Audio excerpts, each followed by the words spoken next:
Welcome to an incomplete guide to world domination, a podcast by creators for creators, because together we can take over the world. I am your host, Brianna Toiber.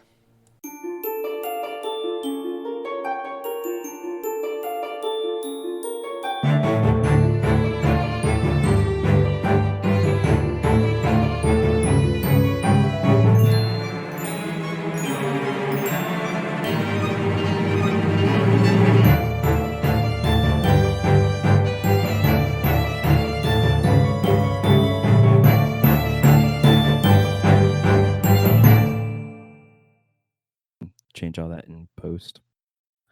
It is Hello, still Craig. so creepy. Why is it creepy? Just this sudden robot voice that sounds very intimidating. It's just like, I'm listening. He's just a lovely robot looking for his place in the world. Heck, still sounds a little Terminator for me.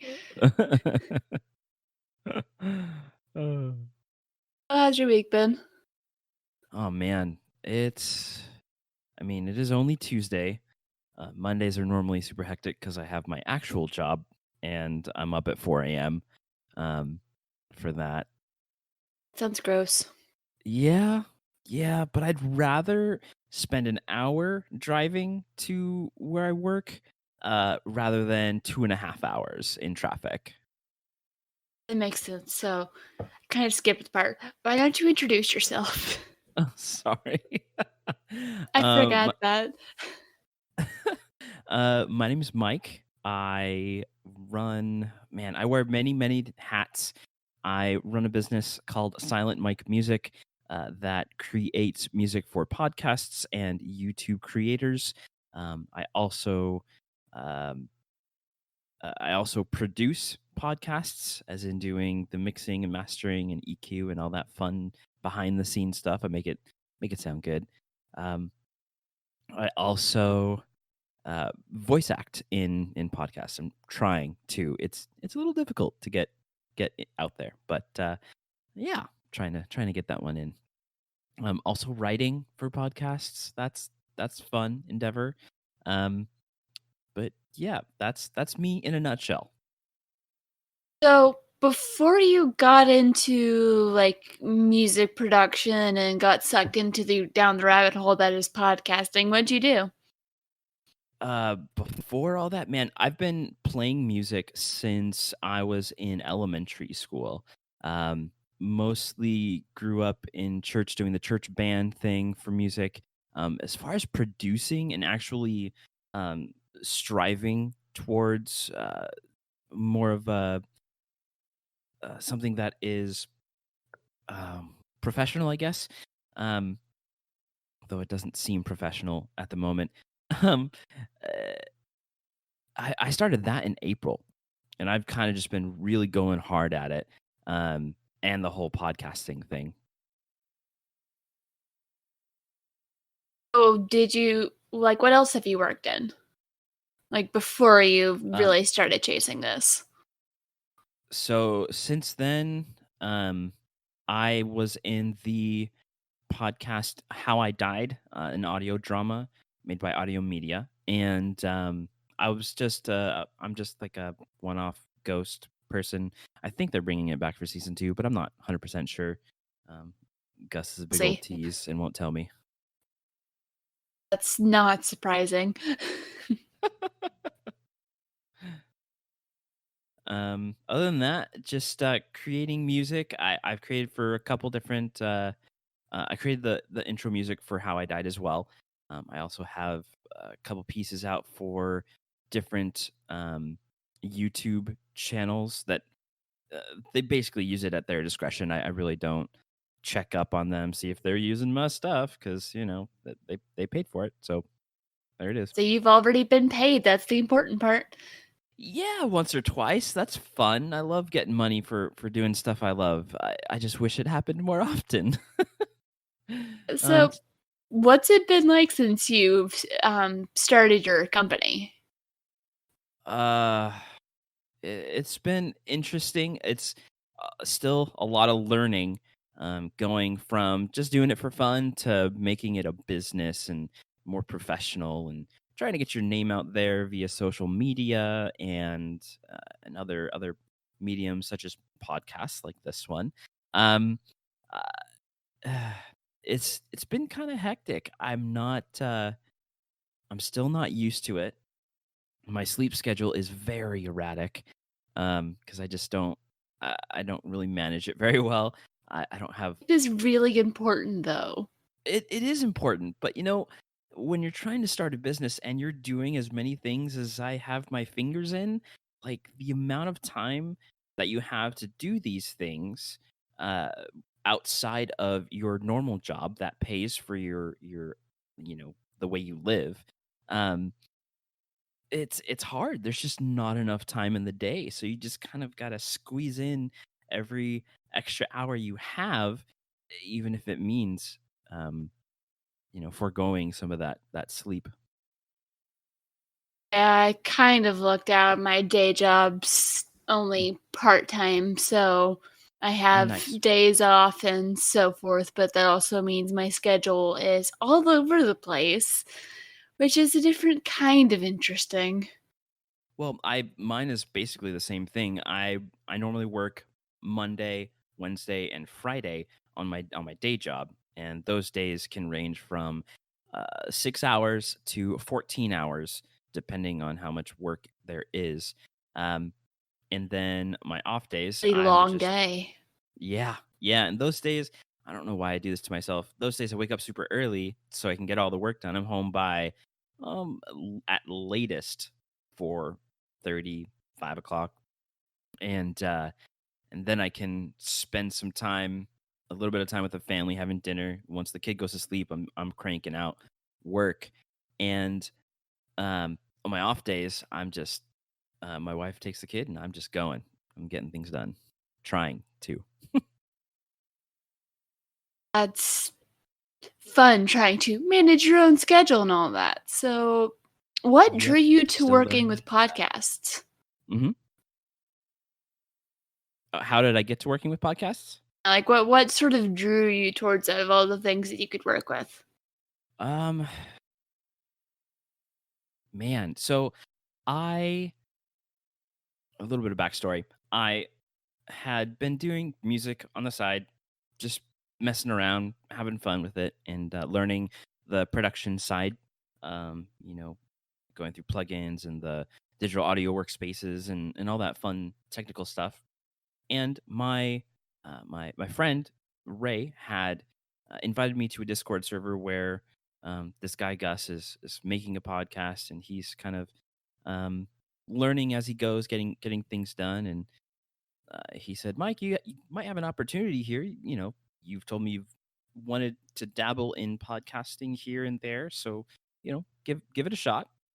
So I spent some time there, and um, Gus offered me a role in his podcast, and I told him I'd do it for free. So he was ecstatic about that, and it just started there. And spending time on the Discord server with the people I'm just making things for, making music, and you could do this, you could do that, and just throwing it out there for free. And I kept on hearing people saying, "Mike, stop. Stop giving away these things for free. Like they said, you are too good to just be giving things away. You can really be spending a little bit more time on these things, making them not just good, but great. And you can earn money for it. And, eventually at some point, make it part of your income, make it sustainable." So I started doing that with music.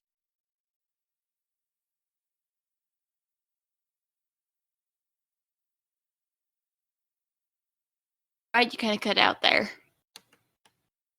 I I did the role with Gus, and I found that I really loved acting. My character in that is really um he's kind of crazy. He's been stuck in one place for a very long time, so his mind has started to wither. Um so that was a lot of fun trying to get that to come across. Um and I just started putting my name out there and doing podcasting and whatnot. And um, eventually, Gus brought me on as part of Audio Media to do production on other podcasts for clients we have. Nice. Any chance I can get a little sampling of that character? Oh gosh, you mean right here, right now? You can do it. Go for it. I can always cut um, it out if you want me to. oh gosh, I don't know if I could do it on the spot. He he's really trying to get into that presence. It's little difficult. Um, I know the feeling. I'm working on that too, because with my D&D podcast thing, I'm still getting used to my character's voice because it's her voice has to be different from my other characters, but it also okay. has to be like unique and not just sound like I'm talking to myself. And it's really fun keeping that up for longer than 5 seconds. For sure. Kind of got it there for like a split second. Oh yeah. Like it's going to be a lot of me talking to myself in that voice until I finally feel comfortable with it. And I'm going to look That's kind of how it absolutely goes. insane. I mean, you kind of have to get used to the character if you're gonna be throwing it out there for the public. You know what I mean? It's a lot of fun. So, have you done any other voice acting since then? No, I've put things out there for other podcasts and haven't gotten any positive, um, you know, yes, we want you kind of response. Um, but I'm still trying, still throwing things out there. I think I gravitate more towards strange sounding characters. I did one not too long ago that was supposed to be like an insect race. So I the voice I did was really just kind of like back of the throat, really um, almost Smeagol like Lord of the Rings. An insect race? What was this for?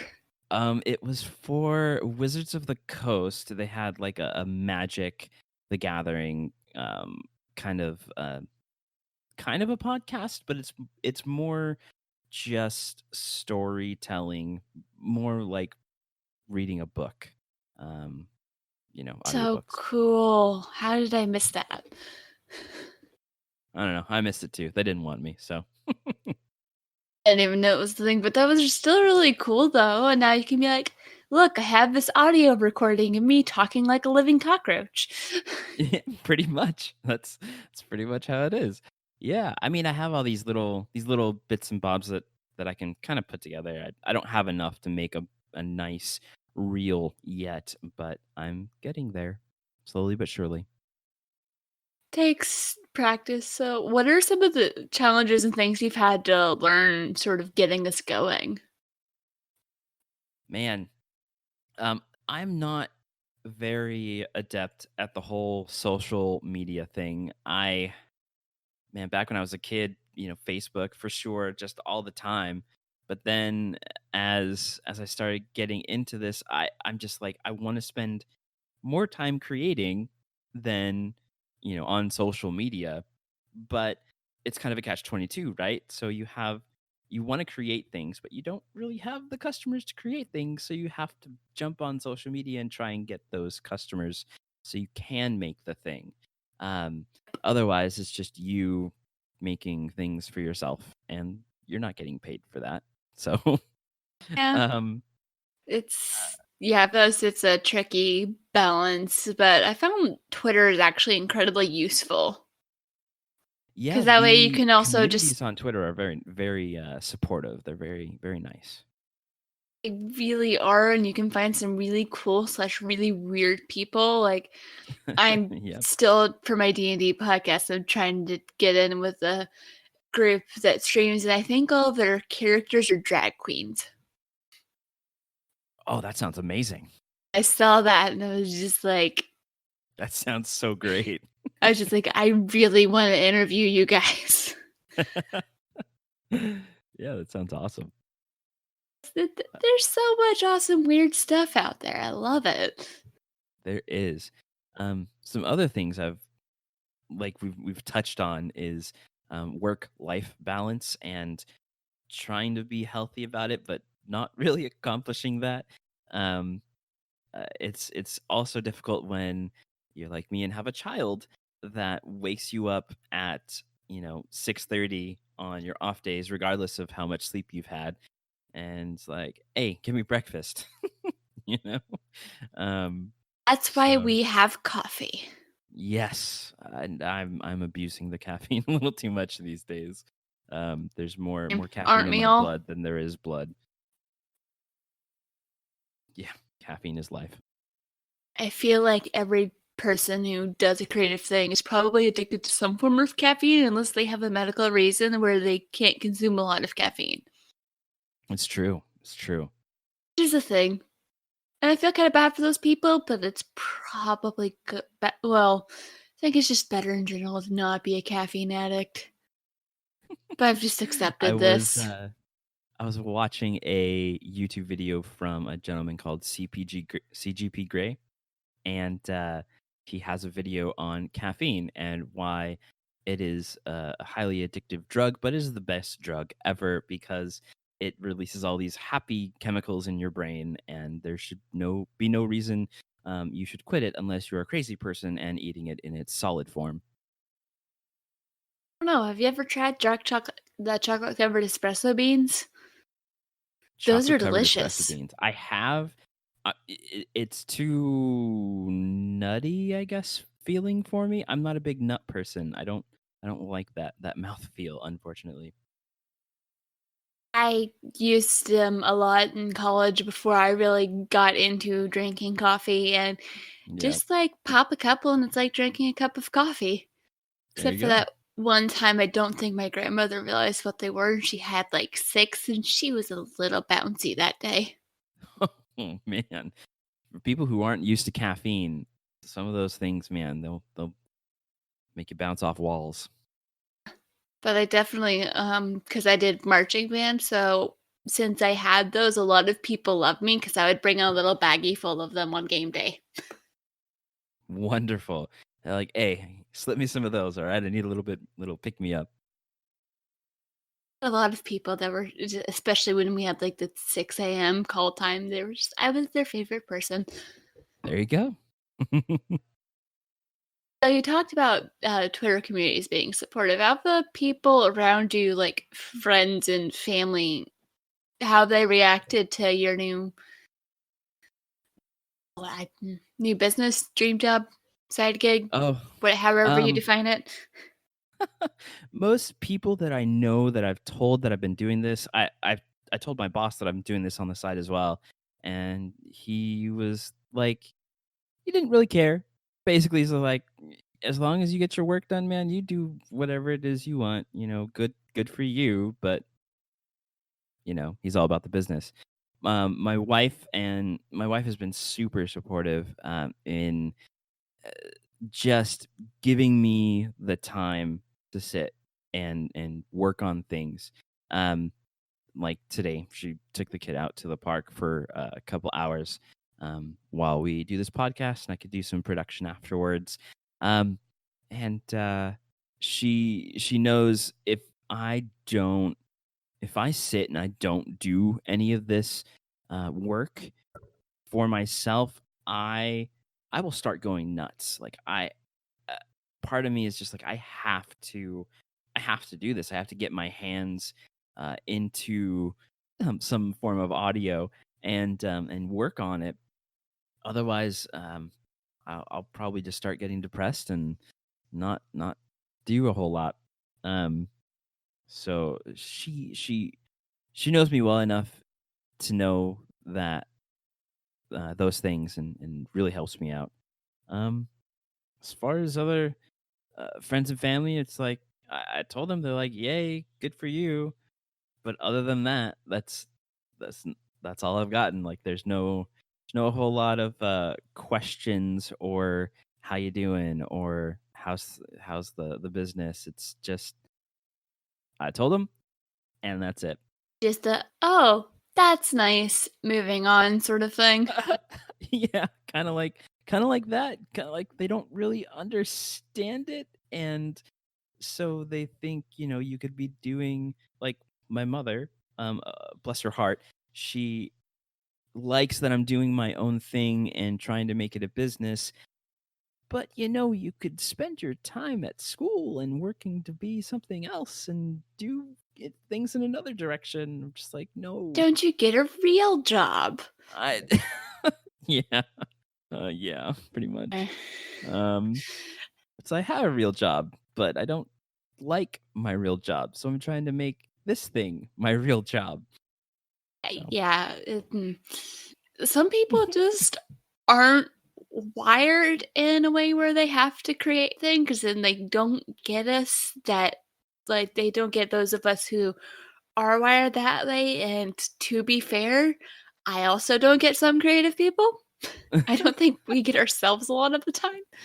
it's So it's true. just like you have this thing and it's in your head, and yeah, if you don't get it on paper, all of the voices in your head telling you to create the thing will start either screaming at you or you will be over in the corner pouting. It's like Pretty half the much, story and ideas you in my just head whenever I'm not working on them, they're just sitting there pouting in the corner or and glaring at they're me. there. They're just sitting there staring at you, making these faces. Like, why aren't you working on this thing? I mean, come on, I'm right here. To give me more of the story if I'm gonna work on you. I can't go off of what you've given me so far. And then they just pitch a fit and go pound in the corner. Yeah, writers' brains are weird. Yeah, I'm just started into writing and learning script formats and how all that goes. Part of me is just like I just want to write. Like let me write stories and I can worry about the format another time. Um, but people are And telling me, "Hey, you gotta kind of make it flow correctly if you're gonna start sharing these things." Oh, okay. all the formatting rules with screenwriting and scripts and screenplays, I don't get it. Like, I'm like, as long as you can as long as you can sort of tell what's going on, does it really need to be like this far in the middle and like this kind of font? I mean, like, well, for Right. professional setting, yes, I get it. But like, I had an idea and I just wanted to start writing it, and I was like, forget formatting. So I just did character name colon their line, character name colon their line, sound effects in parentheses Yeah, pretty much. Yeah, to when I make it started writing. exist. You can make it pretty later. Right. I just want to put stuff on paper. That's all I need right now. We can work on that stuff. Um, but yeah, that's fun. I'm not very adept at writing as of yet, but it's a work in progress. Just good at I faking it. yeah, pretty much. I can man, I wish I had more time to do writing and to put some more work in. But right now Aim. my my work schedule for um podcast production is a little hectic. Um it's a little crazy. Realizes I'm soon going to be producing two with a possible third on the way. Oh my That goodness. my life is because I have this one and the D&D one, and then I have a role play one that I'm doing with some friends. So that one's still we're still working out the details of how we're gonna Okay. do that and all that, but I'm just sort of looking everything and my retail job and the writing that I need to do on my writing samples because I want to get it into grad school, and the deadline for application is January 1st, and I want to do NaNoWriMo, and I'm just like, why do I do this to myself? I have to pick the hardest way of going about things and then just head Hmm. first. Yeah, that's one thing about like you were saying about us creatives. We're a little strange. Our brains work differently and we kind of gravitate towards all the things that we love, but we do it so much that there's just so many things that we want to do, and just there's no time. There's little, very little time to do these things. Those things where I'm like, I feel like you just have to accept the fact that this is your life now. Mm-hmm. You're never not Yep. going to be creating things, but it Just is like, good. You do need to have a friend, find a friend or two who can mm-hmm. kidnap you away from your work for about an hour and make you like actually go outside for a while. Yep. Good thing my job it actually consists of working outside, so I have that. If I do quit that job, I I don't know what I'll do with myself, but we'll figure it out. Find a social thing on meetup.com that you can go to. I have one on Friday mornings where we just kind of hang out and talk about video games. Oh, that's fun. It is a lot of fun. So I'm like, it gets you out of the house, it gets you to socialize. Because like when you're working on 15 million things, you need something that makes you like get out and like actually talk to people For about sure. stuff that's Now, not just work. right. Now I want to get to video games um that you mentioned. You do play video games right now? I'm currently replaying Dragon Age 2 for the fifth time, I think. That's a lot of Dragon Age. Yeah, Dragon Age 2 is a little shorter, but I started working on a blog post where I was overanalyzing the story because I love the Mhm. game, and I realized I didn't remember a lot of the story stuff correctly, so I thought, why not replay it? But There yeah, you I've go. got that, and I've got some newer-ish, well, newer as in I've purchased them recently. But yeah, one of the things I do for fun on the side is like little narrative design. Okay. So I'm working on a little interactive fiction game that takes place after the events of Mass Effect Andromeda and Ooh. Star Wars one. Wow, both good topics. 'Cause I'm kind of really hoping we get another Mass Effect game. I know Andromeda had its issues, but it has To put it potential. lightly. Yeah, and I definitely saw those issues, but I'm like, I enjoyed parts of it. Like I Yeah. enjoyed some of the characters. It had some really strong moments, especially um the Archon's sort of monologue in your head as you're dying. Yeah, super interesting. I definitely like the gameplay loop for Mass Effect Andromeda. It's just the whole Mass Effect is first and foremost a storytelling game, and the way that they told the story in Andromeda, um, with all the cutscenes and the everything that was going on there. Uh, it looked good, but everything just felt really lackluster for me, at least. Um, but I actually ended up buying the game after they finished the last big patch. So like I knew there were issues. So I think that's part mhm, of like since I already knew I wasn't expecting it to be perfect. Well, also I just don't expect games to be right. perfect in general. Then I was kind of able to enjoy it. And there were certain parts that I particularly liked, details and stuff that I particularly liked, and different character related things, and sort of just like the potential and the unanswered questions. Right? Mhm. I'm really Um, looking forward to Dragon Age 4. yeah, I hope that's a good thing. Um, That that game, I hope it's good. if they're able to do with it what they've done with the other Dragon Age games without someone poking at it and telling them to do other things, which looks like it's already happening, Yeah, then I feel like that game could be a huge turning point. for sure. So Um, I need to know. I need to know what happens next. I I'm into Destiny 2 right now. Ooh. They have a new expansion coming out next month, and uh side tangents aside, getting back to the whole, working and trying to find time to do things. It's really difficult cuz I love games that tell a good story, and I just like playing video games in general. It keeps my mind busy. Um, eh, but with all the hats that I wear, all the things I have my fingers in, it is really hard to find time to play video games. It's really hard. And if You what know, I do is, well, it used to be Sunday nights, but now it's more of Sunday afternoons. I just let myself take some time in video games. I used to live stream them on Twitch, but since I didn't have a capture card, I can't really do that with Dragon Age 2, and I just decided I was gonna just replay it and it'll be fine. there you go. Um, Just uh, it's I love the stories. right.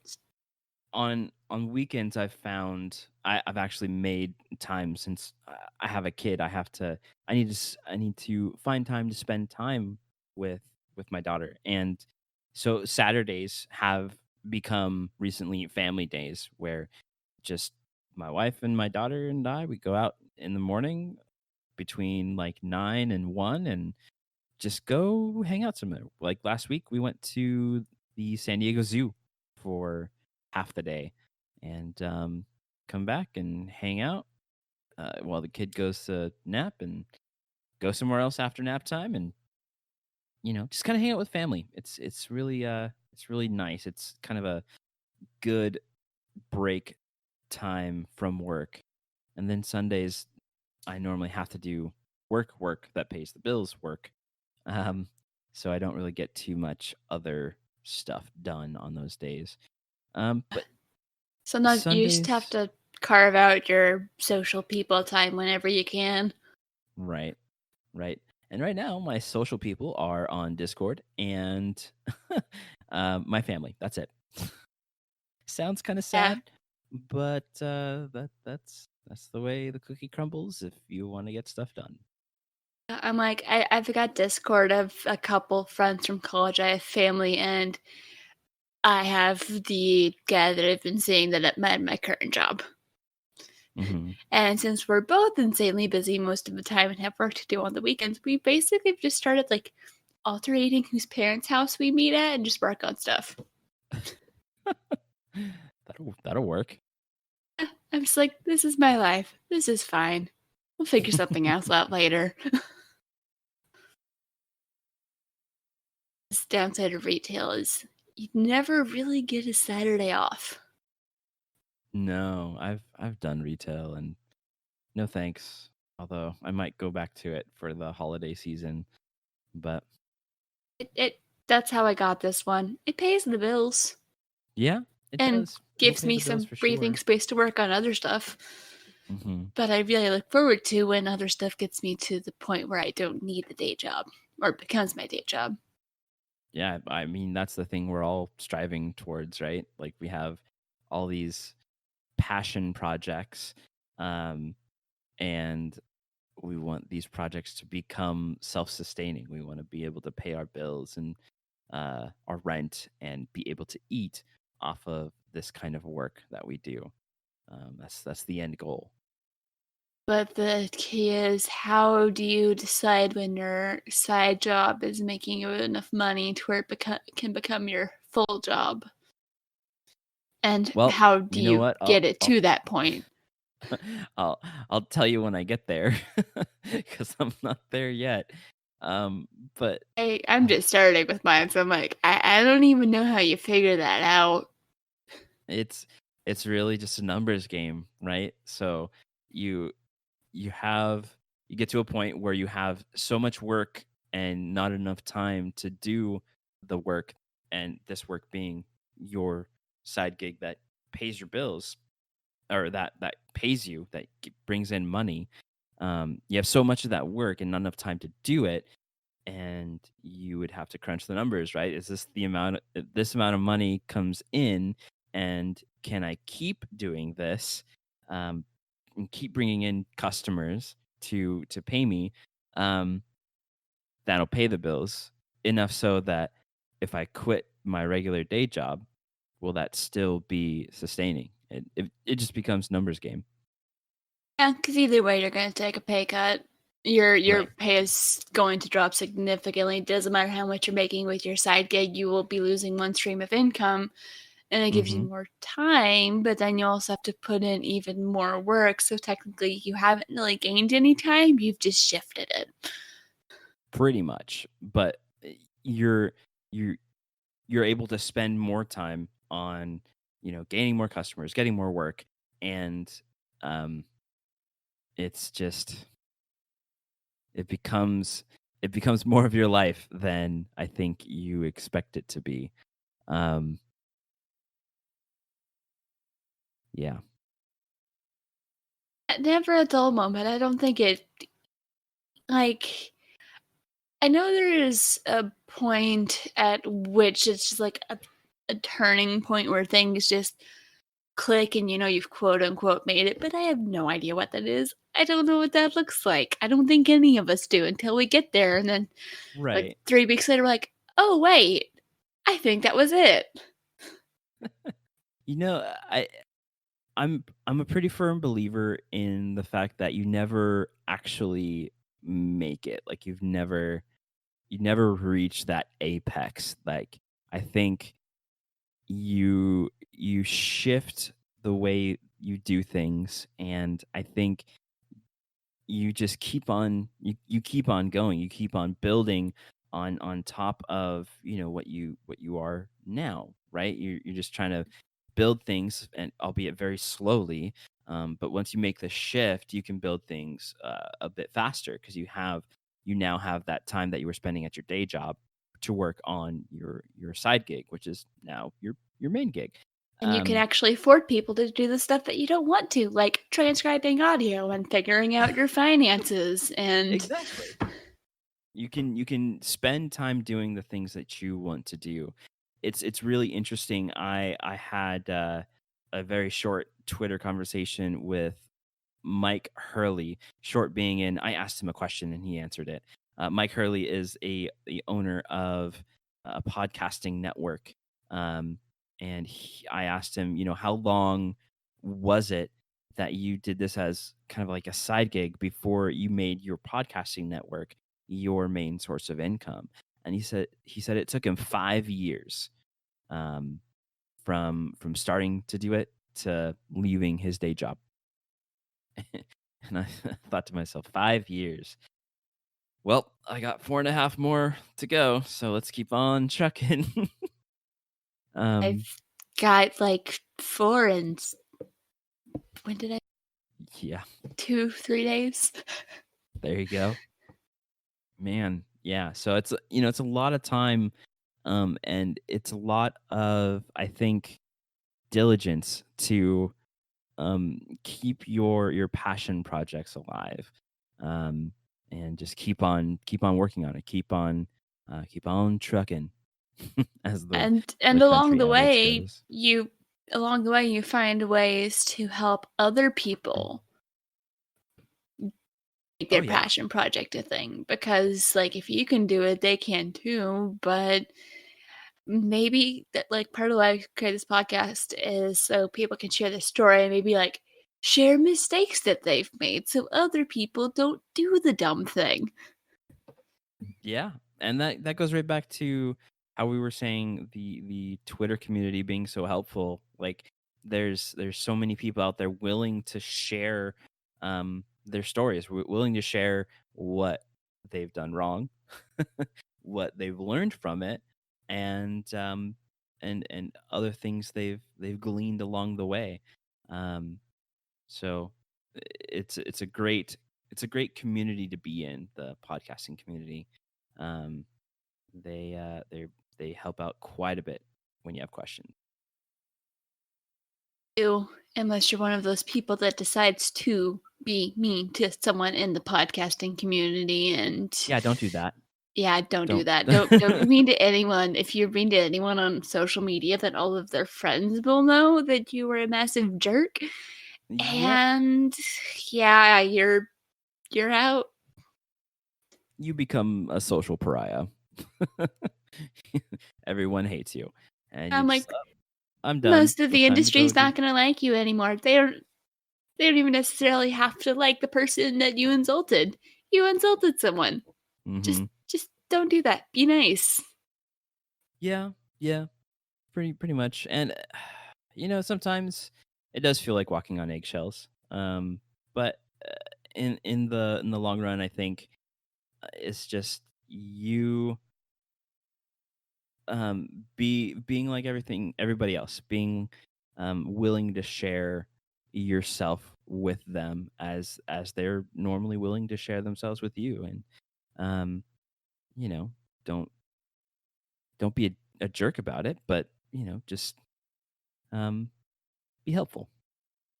And you also have to know your worth. Like you mentioned, you were doing a lot of stuff for free before someone told you, like, no, you need to like be making money from this. It's Right. a lot of people underestimate how valuable what they can do is, and when you don't like sort of value yourself at a proper level, it doesn't help anyone. Like other people who are under same skill level, like it hurts them, it hurts you, and just Mhm.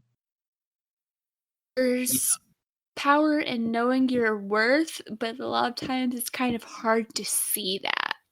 Oh, it really, really is. I recently watched an interview with Luke Smith, the game director for Destiny, and he was saying how he was working at I think it was Kotaku, and which is a gaming um, kind of social column, internet magazine, I guess. Anyway, he was saying how he shifted from doing journalism to working on video games, and how still even to this day, like there's little bit of imposter syndrome, where like, am I qualified enough to do this? Like, am I do I know enough? And in our situation, when we're trying to make money off of our side gigs, it's like, am I good enough to be charging money for this on one level? And then there's another level where, am I charging enough for this, or am I charging too much? Most of the time we're just like, I don't want to charge very much because I'm not as good as I think I am, but other people saying I'm good, and it's a really hard line when you are the creator, when you're the one making things. Yeah, because we see all the things that are wrong with it, because like we know what it looks like inside of our head and what it looks like on paper or like or on whatever medium we're using. It doesn't match that. So I feel like, oh, Right. it's not good enough when we see all these other people and you're like, well, I'm not like them. But the thing is, you're never going to be, and that's kind of the point. You bring Right. something to the table that no one else can. It's totally true, and you're an individual. You are not that other person, right? Regardless of how much you may um, try and compare yourself to people who do the same thing. And on one level, it's good to compare yourself because you want to get better at what you're doing. And if this And person is see is places where you can possibly grow. exactly, growth is a very important thing. Just don't stunt your growth. And I think I did this for the longest time, where um I'm not good enough, so I'm not even gonna try. Like, I'm in my mid-30s, and I keep on to my own detriment. I look back on, man, I could have been doing this a long time ago, and it could have been a lot more lucrative because things were booming back then in the YouTube world and whatnot. But you know what? I think things happen for a reason in their own time, and There's no point in looking back in that way. Like you can like right, sort of look back and see if there's patterns of mistakes and sort of like learn from that. right, But there's no 100%. point in looking back and be like, well, I wish I had done this sooner. Because if you're looking back and saying like, why didn't they do this sooner? Then why not just go ahead and do it now?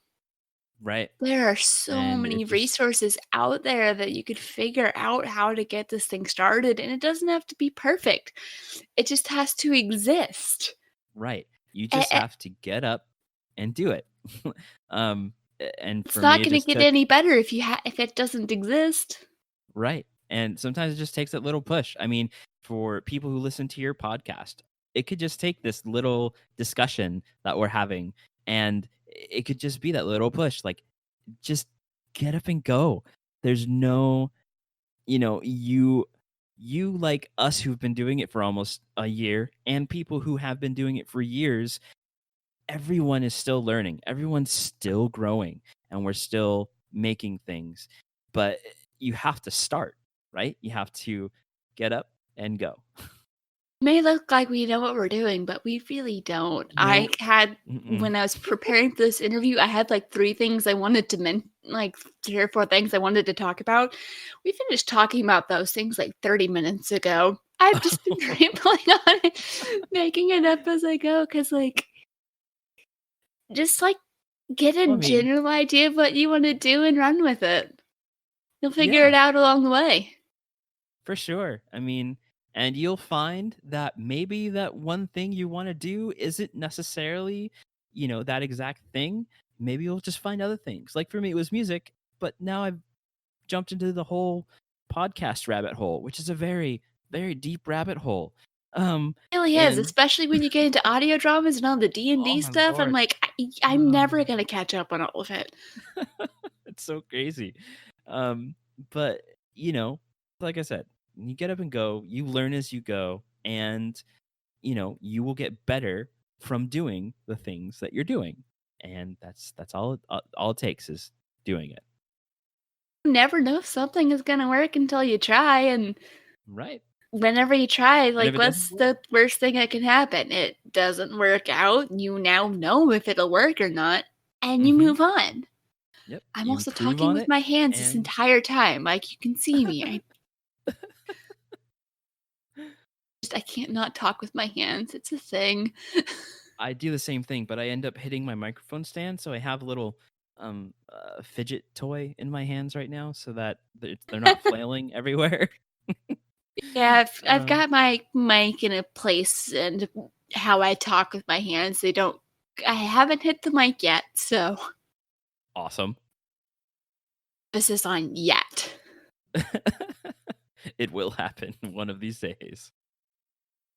So just kind of looking at, like, what they're doing now, what's kind of, like, your dream?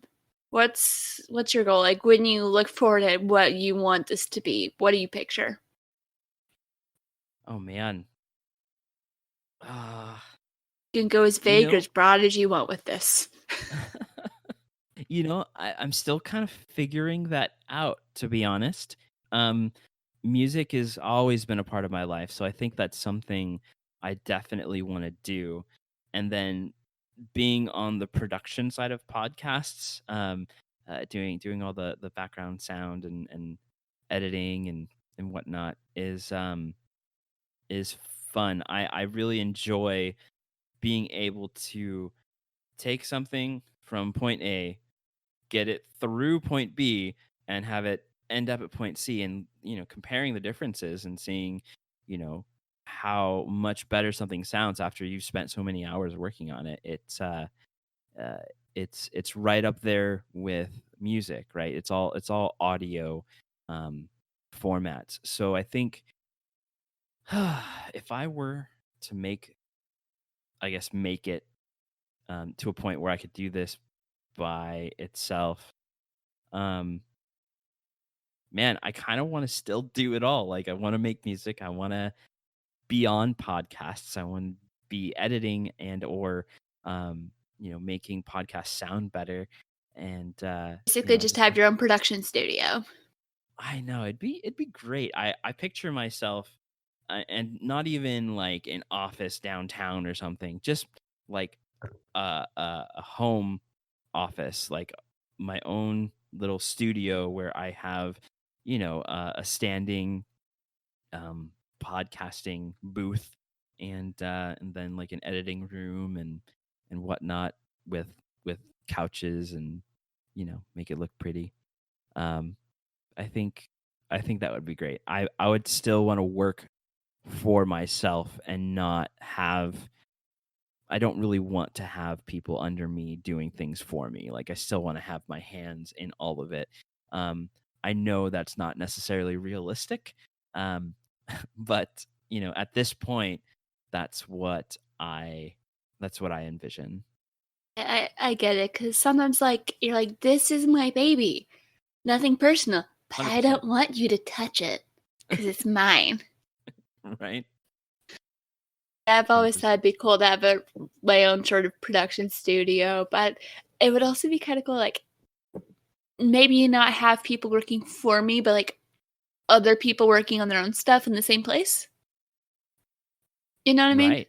Right. Having producing multiple things at the same time.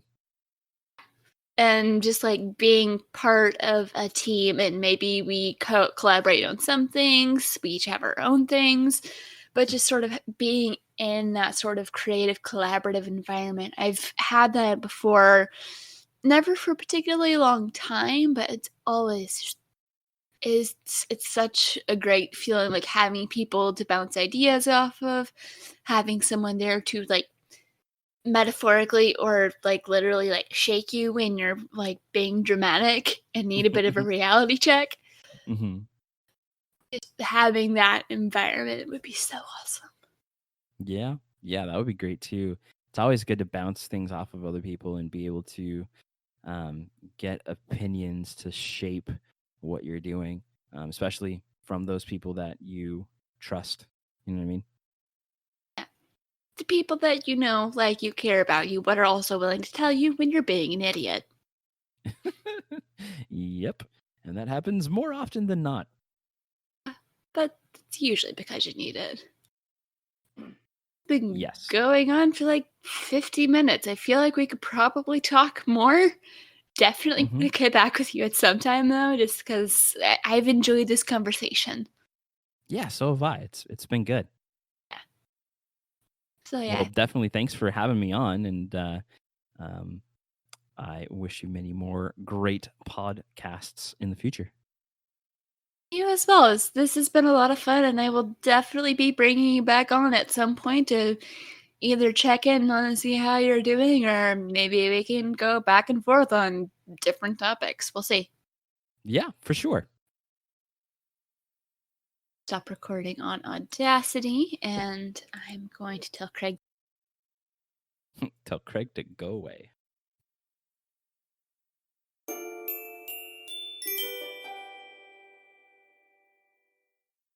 An Incomplete Guide to World Domination is written, directed, and produced by Brianna Toiber as part of Pseudonym Social, a creative podcast network. Music is by Patrick Chester of Chester Studios. You can find out more of his work at chesterstudios.com.